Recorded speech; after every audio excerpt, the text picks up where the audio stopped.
अभी ध्यान में रखें कि अर्थमेटिक प्रोग्रेशन में आपको टोटली दो ही चीज़ पढ़ना है। एक तो है एन का फार्मूला, एन का formula, N means nth term of AP, nth term of AP. And second आपको पढ़ना है S N, sum of N terms of AP, sum of N terms of AP. ये दो ही चीज़ इन्वॉल्व है ना, ये दो ही, उसमें भी उनको sum of N terms of AP में कुछ उन्होंने रेस्ट्रिक्शन लगाए हैं। ये एन तो करना ही है बहुत अच्छी तरह, और रेस्ट्रिक्शन क्या है हम देख लेंगे। तो सबसे पहले मैं आपको ये बता दूं कि भाई ये ए एन और एस एन क्या है, इसके बारे में ध्यान में रखें कि भाई ए पी बनना चाहिए। ए पी बनना चाहिए मतलब ए पी है, इसका मतलब क्या है। चलो अभी एक एक स्टार्ट करते हैं ना। सबसे पहले एक बात बताइए कि अर्थमेटिक प्रोग्रेशन ए पी क्या होता है। अर्थमेटिक प्रोग्रेशन ए पी होता क्या है बताइए। कोई भी एक बच्चा बताइए रहे कोई। नंबर ऑफ सीरीज, ना, number of series not A P. हाँ कोई बताइए ए पी होता क्या है। कोई भी बच्चा मुझे एक बात बताइए कि ए पी होता क्या है। Series of number. हाँ, और एक पैटर्न। पैटर्न होता है। जैसे मैंने लिख दिया 1 लिख दिया, 4 लिख दिया, और उसके बाद 9 लिख दिया, उसके बाद 16 लिख नंबर दिया। Of series in a pattern with same common difference. हाँ हाँ हाँ, ये जो है ना, ये जो ना, ये सीरीज है। ये सीरीज किसका है। ये है 1 स्क्वायर है, ये 2 स्क्वायर है, ये 3 स्क्वायर है, ये 4 स्क्वायर है, ये 5 स्क्वायर है। तो ये जो है ना, इसका एक पैटर्न है। पैटर्न कौन सा है, उसका पैटर्न है एन स्क्वायर का पैटर्न है। लेकिन ये एन स्क्वायर का पैटर्न होने के बावजूद भी Anjali, it is pattern, it is series. Okay, pattern it is series, but it is not AP. Why it is not AP? Suppose we have not consider it is first term of this series A1, A2, A3, A4, A5। तो हमने ये पहले दो term का difference निकाला। Difference between first two terms that is A1 A2 minus A1 that is equal to 4 minus 1 that is equal to 3। Difference between next two terms A3 minus A2 that is equal to 9 minus 4 that is 5. It is D1, it is D2, and here D1 not equal to D2 means difference between two consecutive terms are not equal. That is why this series is not AP. This series is not AP. Do you get what is meaning of AP? Before meaning of AP you must know difference between series and AP. Suppose हमने ले लिया even number का series ले लिया, even number का series 2, 4, 6, 8, 10। तो आप देख लीजिए कि ये A1 है, A2 है, A3 है, A4 है, A5 है। मतलब ये है फर्स्ट टर्म है, सेकंड टर्म है, थर्ड टर्म है, फोर्थ टर्म है, फिफ्थ टर्म है। अब ये AP है कि नहीं हमें नहीं पता, लेकिन हम कर सकते हैं वेरीफाई कि AP है कि नहीं। तो A2 minus A1 that is 4 minus 2 that is equal to 2 that is D1। A3 minus A2 that is equal to 6 minus 4 that is equal to 2 that is equal to D2।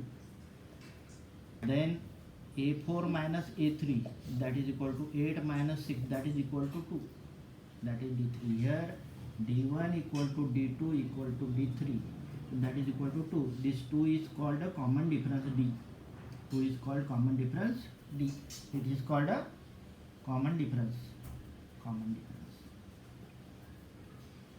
Common difference कब आता है कि जब difference common हो तभी आएगा ना। Hello बच्चों, हाँ, जब difference कुछ common हो तो ही तो common difference आएगा ना। तो इसके पहले में स्क्वायर नंबर में तो डिफरेंस ही कॉमन में नहीं था। 1 और 4 में डिफरेंस था 3, और 4 और 9 में डिफरेंस था 5। तो कॉमन डिफरेंस नहीं था क्योंकि वो AP नहीं था। तो यहाँ पे AP इसलिए है कि ये कॉमन डिफरेंस है। कॉमन डिफरेंस है, इसमें कॉमन डिफरेंस कौन सा है, 2 है। तो ऐसी सीरीज जिसमें difference between consecutive terms same है that is called a AP। Clear clear बच्चे लोग, क्लियर।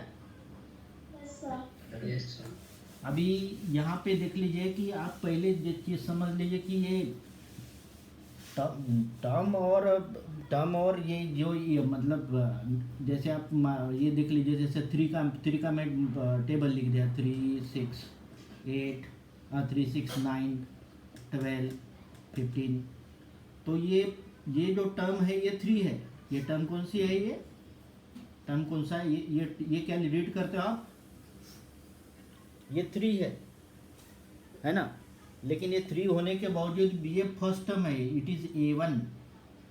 ये फर्स्ट टर्म है, लेकिन फर्स्ट टर्म कौन सा है? 3। आप कभी कभी कंफ्यूज करते हो कि ये 3 मतलब थर्ड टर्म नहीं है, ये फर्स्ट टर्म है।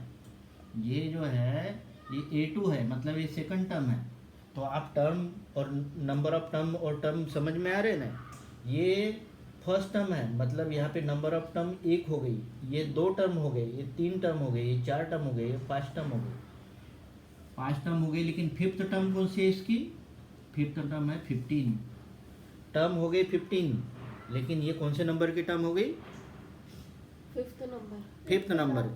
तो आप समझ रहे हैं ना कि ये 5 और ये 15 में डिफरेंस क्या है। ये 15 वो टर्म है, लेकिन ये 5 का है कौन से नंबर की टर्म? तो ये 5 मीन्स, हाँ, ये n में 15 है, इसका मतलब n इक्वल टू है 5, n इक्वल टू 5 है, और ये टर्म है 15, फिफ्थ नंबर की टर्म है 15। समझ रहे हैं आप? ये आप समझ लीजिए, क्योंकि फिर आपको कंफ्यूजन होता है। तो आपको ये तो क्लियर हो गया है कि एपी में कॉन्जिक्यूटिव टर्म का डिफरेंस कैसा होता है। एपी में कॉन्जिक्यूटिव टर्म का डिफरेंस कैसा होता है? एपी में कॉन्जिक्यूटिव टर्म का डिफरेंस कैसा होता है? हाँ, एपी में कॉन्जिक्यूटिव टर्म का डिफरेंस होता है सेम। एपी में कॉन्जिक्यूटिव टर्म का डिफरेंस होता है, एपी में कॉन्जिक्यूटिव टर्म्स का डिफरेंस होता है सेम, ठीक है ना। हाँ, सेम होता है। अभी आप देख लीजिए कि भाई जैसे फर्स्ट टर्म आप लिखते हो, जैसे an है, तो आप A1 को लिखते हो A, A2 को लिखते हो A प्लस D, A3 को लिखते हैं A plus D plus D। Difference add करते जाते हो ना, डिफरेंस ऐड करते जाते हो। A4 means A plus D plus D plus D। तो ये पहला जो टर्म है इसमें डिफरेंस आप ऐड ही नहीं करते हो, तो 0 डिफरेंस है, इसमें 0 डिफरेंस है, इसमें एक बार डिफरेंस ऐड करते हो। इसमें क्या करते हो आप? a plus 2 bar difference add करते हो, इसमें a plus 3 bar difference add करते हो, और इसमें a plus 0 bar difference, a plus 1d। तो आप देख रहे हैं कि ये 1 रहा तो यहाँ 0 आता है, यहाँ 2 रहा तो यहाँ 1 आता है, यहाँ 3 रहा तो यहाँ पे 2 आता है, ये 4 रहा तो यहाँ पे 3 आता है। तो ये a प्लस ये 1 minus 1 into D, A plus 2 minus 1 into D, A plus 3 minus 1 into D, A plus 4 minus 1 into D. Overall यहाँ पे an हो तो क्या हो जाएगा? an हो तो क्या हो जाएगा? a plus n minus 1 into D. यही है ना आपका an का formula. This is your an formula.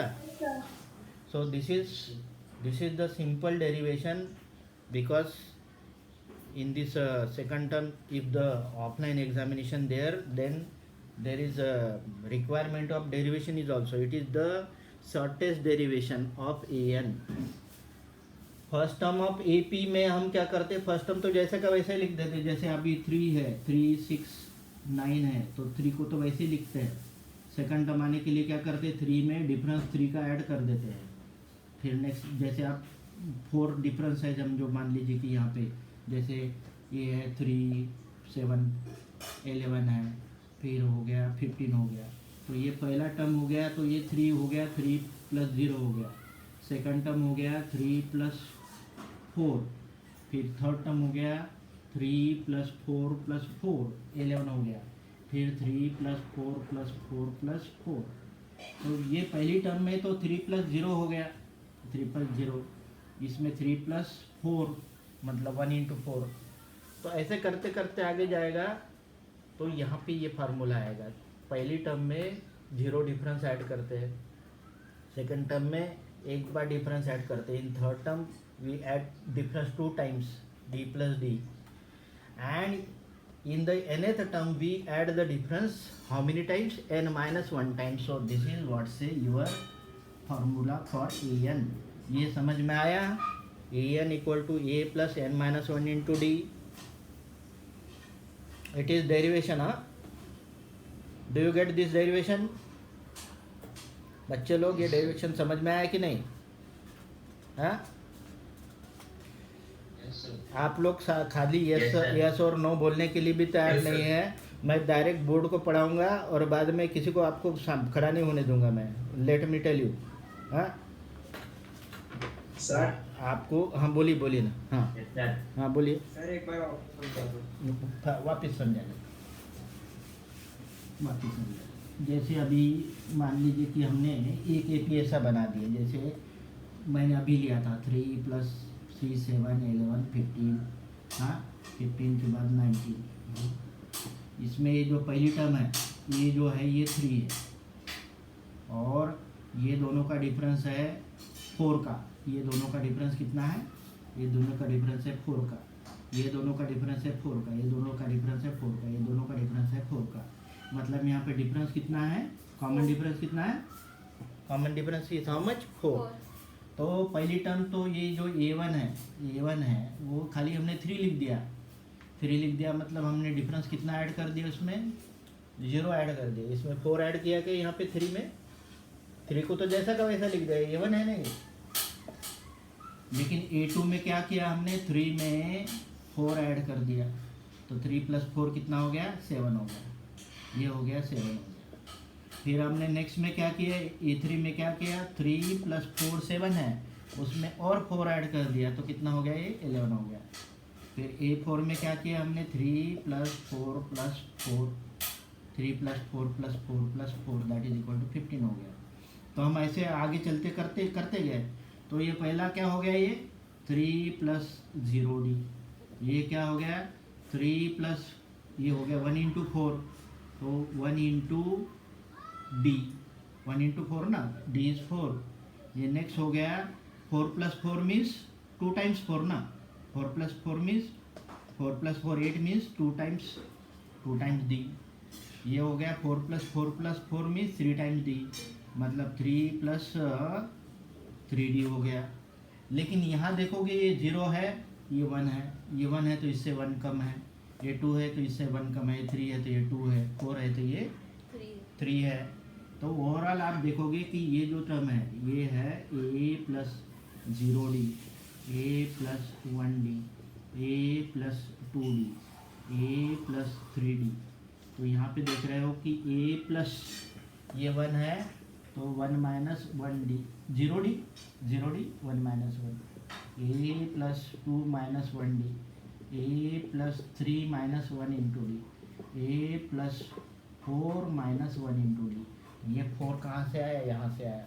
तो ऐसे करते करते हम आगे चले गए तो an लिखा, तो यहाँ क्या लिखना पड़ेगा? यहाँ क्या लिखना पड़ेगा? a + n - 1 into d। Do you getting n - 1 into? Do you getting this? हाँ। So this is what I am telling you. ये मैं आपको बता रहा हूँ कि ये जो है ऐसा आपको, ये है derivation of nth term of AP। ये an मतलब nth टर्म हो गया, ये फर्स्ट टर्म होगी, ये कॉमन डिफरेंस हो गया, और ये नंबर ऑफ टर्म होगी। नंबर ऑफ टर्म समझ रहे हैं ना? ये an हो गया, यहाँ पे an हो गया 19, an हो गया 19, ये हो गया 3, n हो गया 1 2 3 4 5, ये है 19 फिफ्थ टर्म है, मतलब n = 5 हो गया, और कॉमन डिफरेंस कितने का है? 4 का है। समझ रहे क्या बोल रहा हूँ मैं? सपोज ये 19 है तो 19 को कैसे एक्सप्लेन करेंगे? 19 मतलब हो गया ये an हो गया 19, an हो गया 19, ये हो गया a1 हो गया 3 और 3 प्लस ये फिफ्थ टर्म है, मतलब यहाँ पे ये हो गया फर्स्ट टर्म, और ये हो गया n - 1 इंटू डिफरेंस है 4 का। आप ये करके देख लीजिए, इट कम्स टू बी 19। ये है 19 कैसा आएगा? ये 3 + 4 + 4, ये 4 है ना, 4 × 4 16, 16 प्लस 3 19। तो 19। ये 19 आने के लिए ये है, तो ये 19 है an, 19 an है, लेकिन n कौन सा है ये? n इज 5, मतलब ये फिफ्थ टर्म इसका 19 है। 19th टर्म 19 नहीं, इसका फिफ्थ टर्म 19 है। Do you getting this? Yes, sir. हाँ, बस इतना आपको समझ में आया होगा, तो आपको अभी बाकी में प्रॉब्लम नहीं आएगी। खाली एक चीज़ ध्यान में रखिए कि एपी में कॉन्जिक्यूटिव टर्म का डिफरेंस सेम होता है। कॉन्जिक्यूटिव टर्म का डिफरेंस सेम होता है, मतलब जैसे 3 है, 7 है, 11 है और 14 है, तो आप देखोगे कि ये 7 माइनस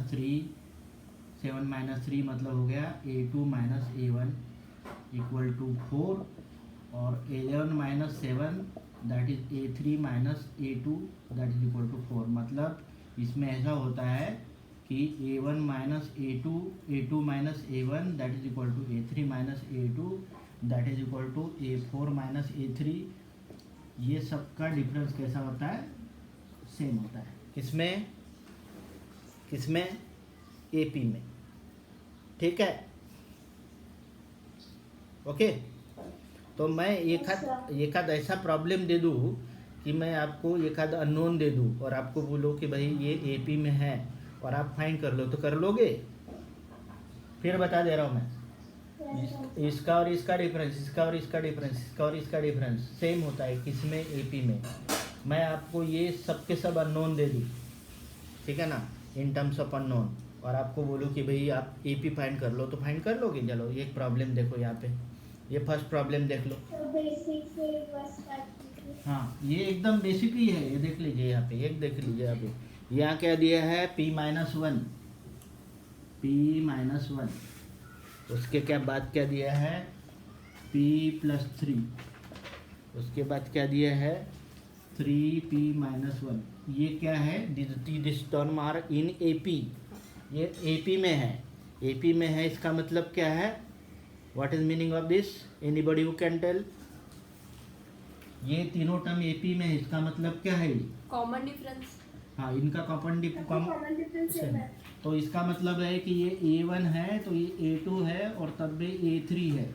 इसका मतलब है कि a2 माइनस a1 और इसका दोनों का difference a3 minus a2 same रहेगा।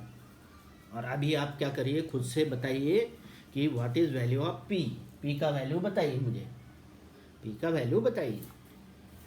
a2 कहाँ पे? a2 है p प्लस 3 माइनस a1 कितना है? p minus 1 equal to a3 कितना है? 3p माइनस 1 माइनस a2 कितना है? p plus 3। अब इस ब्रैकेट को ओपन करके हम सॉल्व करेंगे। p plus 3 minus p plus 1 minus p plus 1 plus, और ये कैंसिल हो गया, ये हो गया 4। इसको ओपन करेंगे तो ये 3p minus 1 minus p minus 3, 3p minus 1, ये माइनस 1, ये माइनस 3, 3p में से p माइनस हो गया तो ये हो गया 2p और ये हो गया माइनस 4। ठीक है, अब ये माइनस 4 इधर आएगा तो कितना हो जाएगा? ये 0। माइनस 4 इधर आएगा तो 0 हो जाएगा, प्लस 4 हो जाएगा, ये प्लस 4 हो गया, तो ये हो गया 2p equal to 8, 2p equal to 8 means p equal to 8/2 that is equal to 4। p का वैल्यू कितना आ गया? 4। p का वैल्यू कितना आ गया? 4 आ गया। तो आप मुझे अभी p का तो वैल्यू इसमें निकल गया, अब मुझे ap बताइए क्या है ये? 3, 4 प्लस 3। हाँ, p का ये p का वैल्यू तो 4 आ गया, ये ap बताइए कौन सा है? 3, 7, 11। हाँ, बस 3, 7, 11 इसके पहले का लिया था वही है। ये p यहाँ पे पुट करेंगे, ये p यहाँ पे पुट करेंगे, तो पहला जो टर्म है ये p यहाँ पुट करेंगे तो हो जाएगा 4 minus 1 that is equal to 3। ये p यहाँ पुट करेंगे तो 4 plus 3 that is equal to 7, और ये p यहाँ पे पुट करेंगे तो 3 4 ज़ा 12 माइनस 1 11, तो 3 4 11। ये आपके इसके पहले का मैं दिया था ना, वही AP है। क्लियर हो गया बच्चे लोग? Yes, sir. Yes, sir. Yes, sir. तो अभी हम क्या करते हैं कि जिसमें जिसमें सम का इन्वॉल्वमेंट नहीं है ऐसे पहले प्रॉब्लम बनाते हैं, और कल में हम इसमें नेक्स्ट पीरियड में हम सम वाला करते हैं। देख लीजिए फोर्थ प्रॉब्लम, ये प्रॉब्लम हो गया, ये प्रॉब्लम हो गया,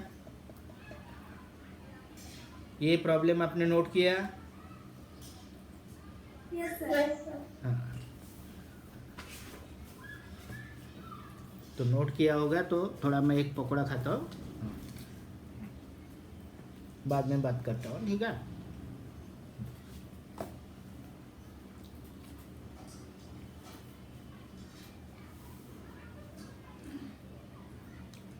देखिए फोर्थ प्रॉब्लम, मिटा दो इसको। एक सेकेंड।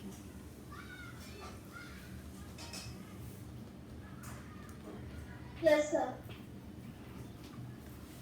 नीचे पानी दे दो।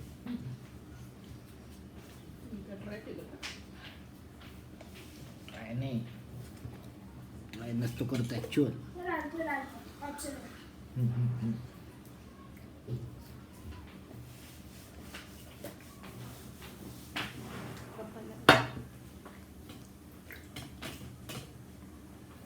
थंड दिली तो पानी इथंच होतं। हाँ यस, देख लीजिए फोर्थ प्रॉब्लम पड़ी रहे। If the third term of an AP Sir, is 12 हाँ, and the 17th term हमारे मुझे is आंसर का जरूरत नहीं, मुझे सबको पढ़ाना है बच्चे। मुझे फोर्थ प्रॉब्लम कोई भी एक बच्चा पढ़िए। सभी लोग पढ़े लिखे हो ना, लिटरेट हो ना, कि अंगूठा बैंक में जाने के बाद अंगूठा ही करते हो। इंग्लिश वाले से बात करेंगे आपको। आप में से कौन इलिटरेट है? No, sir. सभी पढ़े लिखे हैं ना? हाँ, तो पढ़े लिखे हिसाब से आप बिहेव करिए, नहीं तो मैं अनपढ़ के हिसाब से बिहेव करूँगा, ठीक है ना। चलो हाँ, चलो कौन बच्चा, कौन सज्जन बच्चा है कि जो पढ़ सकता है? मेरे को पढ़ना है। हाँ चलो, ये बच्ची है, मेरी बच्ची बोलती मैं सज्जन हूँ, चल पढ़। हाँ If the third term of an AP is 12 हाँ, ये third term of AP is 12 means A3 equal to 12 and the 17th term हाँ, is 24, and 17 means A17 equal to 17th है कि 7th है? 17th. 7th है, हाँ? 7th है, 7th term, 7th term means Seven. A7 equal to एक बार फिर से 24। पढ़ो।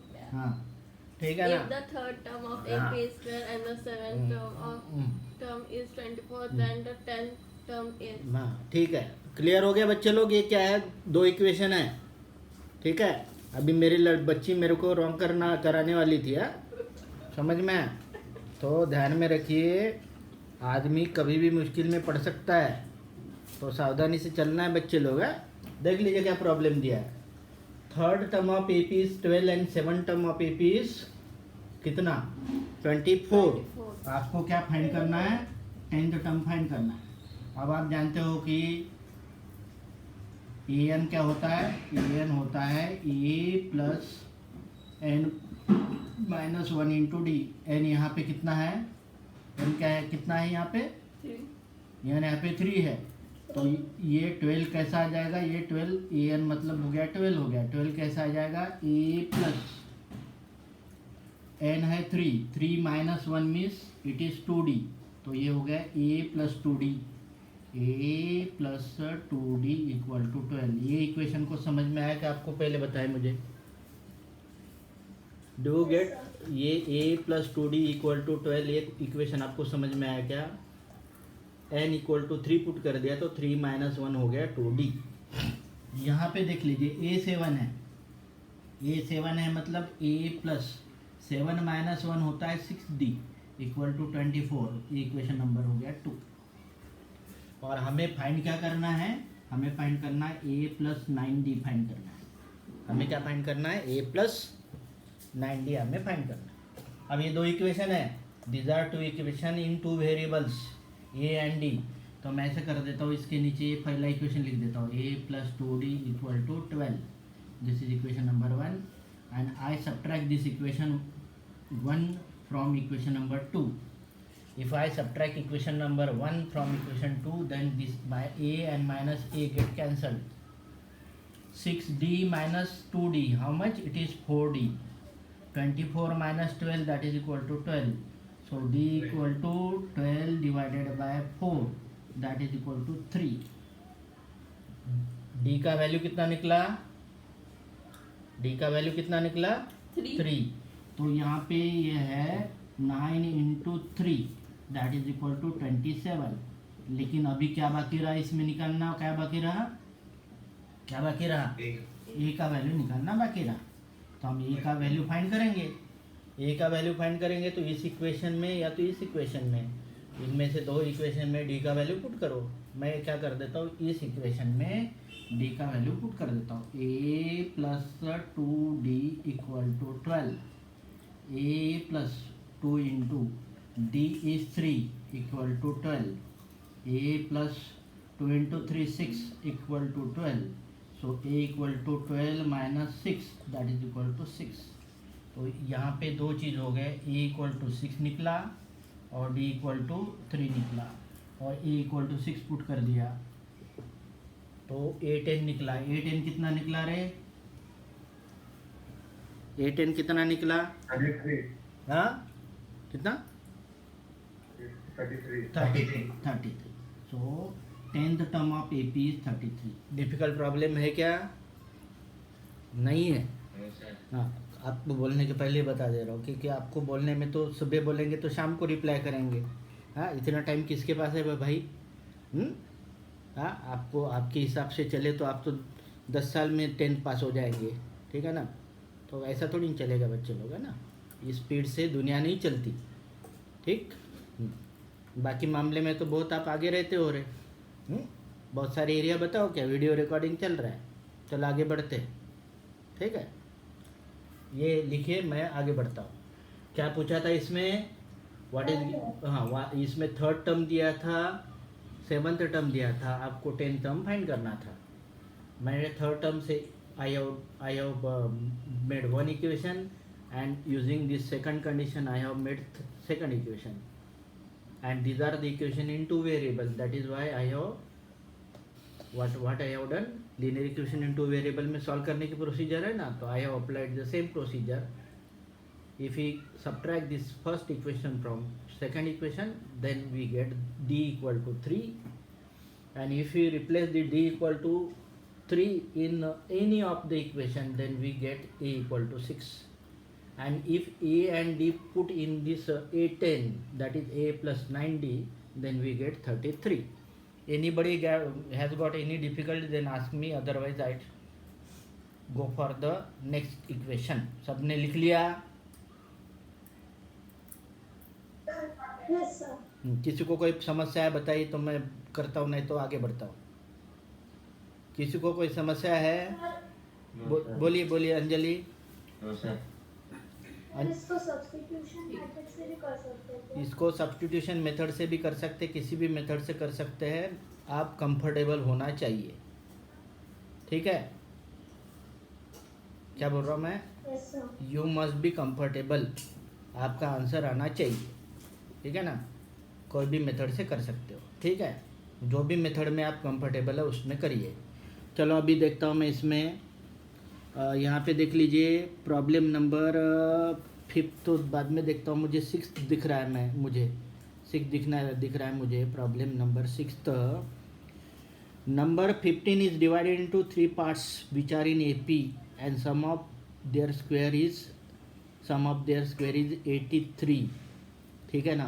तो सम ऑफ देयर स्क्वायर के हिसाब से जाए तो आप ये मत समझ लेना कि ये क्या है, ये sum of the number of terms of AP उसका है, ये नहीं है.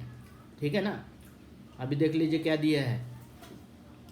प्रॉब्लम नंबर 6 देख लीजिए क्या दिया है. प्रॉब्लम नंबर 6 क्या है देख लीजिए, और मैं इसको बना रहा हूँ आपको. ये बनाने के लिए एक स्पेशल टेक्निक इस्तेमाल होती है, स्पेशल सीरीज इस्तेमाल होती है कि 3 टर्म दिए हैं तो बीच में सेंट्रल A मान लेना है, यहाँ पे a प्लस डी मान लेना और a माइनस डी मान लेना. इसका मतलब आप कुछ और मेथड से करेंगे तो क्या आपको आंसर नहीं आएगा? आंसर आएगा. लेकिन आपको मेहनत ज़्यादा करना पड़ेगा। इसमें मेहनत क्या करना पड़ेगा, कम करना पड़ेगा। तो लिख लीजिए let 3 terms of AP, let 3 terms of AP are A minus D, let 3 terms of AP are A minus D। A minus D में D ऐड कर दिया जाए तो A हो जाएगा, उसमें D ऐड कर दिए जाएंगे तो क्या हो जाएगा, A माइनस D हो जाएगा। हाँ, तो let 3 terms of AP are A minus D, A and A plus D। अब देख लीजिए आप, ये करने से फ़ायदा ये होता है कि आपको पहले ही स्टेप में आपको ए का वैल्यू नॉट डी का ए का वैल्यू मिल जाता है। कैसे, ये तीनों टर्म AP के तीनों टर्म का सम कितना है, सम ऑफ 3 टर्म्स ऑफ AP कितना है, 3 टर्म के AP के टर्म का सम कितना है, 15 है। 15। हाँ 15 है। तो ये तीनों टर्म का सम 15 लिख देता हूँ मैं। एक टर्म है A माइनस डी, एक है A और एक है A प्लस डी। ये सीरीज़ है 3 टर्म की सीरीज़। 4 टर्म की सीरीज़ के लिए मैं दूसरा बताऊँगा, फिलहाल में ये ध्यान में रखिए। जब ये तीनों टर्म को ऐड करते हो तो प्लस डी और माइनस डी क्या हो जाता है, कैंसिल हो जाता है। A प्लस ए कितना होता है, अरे 3A 3A equal to 15, that A equal to 15 divided by 3 that is equal to 5। तो इसमें A कितना निकला जी, A equals to 5। 5 निकला।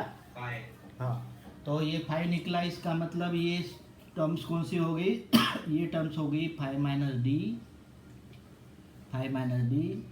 पहले ये टर्म कौन सी होगी, 5 माइनस डी हो गई, ये 5 हो गई, 5 plus D। 5 plus D. ये 3 टर्म्स हो गई। अब ये मैं 3 टर्म्स ऐसे क्यों लिख रहा हूँ, क्योंकि नेक्स्ट कंडीशन दी है कि इनके स्क्वायर का sum of square of this 3 term equal to 83, it is given in the problem.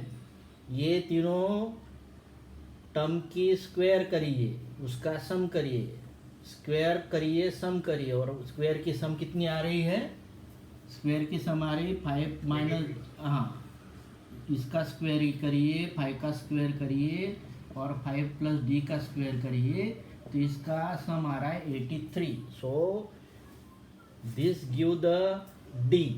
कैसे मिलेगा, 5 माइनस डी का स्क्वायर बताइए कोई, 5 माइनस डी, B का होल स्क्वायर। हाँ A माइनस बी का होल स्क्वायर। 5 माइनस डी का होल स्क्वायर होता है ए माइनस बी का होल स्क्वायर होता है A square minus 2AB plus B square.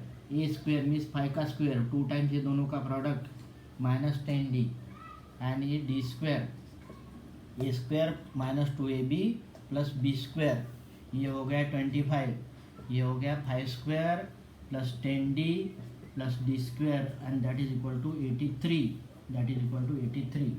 सभी को समझ में आ रहा है।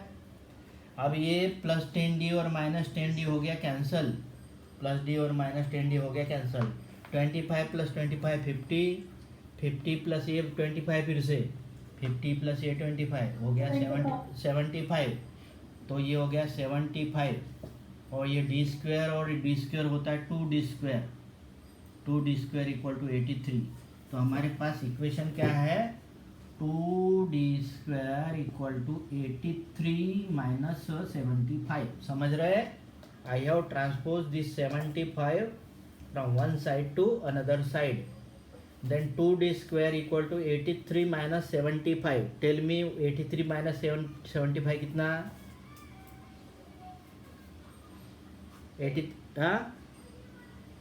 83 माइनस 75 कितना, 8 हो गया। तो 2D स्क्वायर इक्वल टू 8, तो डी स्क्वायर इक्वल टू हो गया 4, 2 से डिवाइड किया तो डी का वैल्यू हो जाएगा, डी का वैल्यू हो जाएगा प्लस माइनस 2, प्लस माइनस 2। अब प्लस करेंगे तो ये सबसे पहले प्लस करेंगे तो ये सबसे छोटा पहले आएगा, उसके बाद बड़ा आएगा, उसके बाद उसका बड़ा आएगा। माइनस इस्तेमाल करेंगे तो सबसे पहले सबसे बड़ा आ जाएगा, उसके नेक्स्ट छोटा, ऐसा आते जाएगा। तो कोई भी एक इस्तेमाल करेंगे तो भी काम हो जाएगा। हाँ, तो हम प्लस ही 2 मान लिया, क्योंकि आपको प्लस माइनस 2 देर पे ध्यान में भी नहीं आया, तो प्लस 2 भी मान लिया तो कोई बात नहीं। If you use D equal to 2 then what happen, A कितना है, तो 3 टर्म्स कौन सी है, ये है 5 minus D, 5 and 5 plus d. So it is 5 minus d means 5 minus 2 और उसके बाद 5 और 5 plus 2. तो 5 minus 2 हो गया 3 में 5 हो गया और ये 7 हो गया. तो 3 terms of AP are 3, 5 and 7. 3 का स्क्वायर, 5 का स्क्वायर और 7 का स्क्वायर, इसका एडिशन 83 होना चाहिए.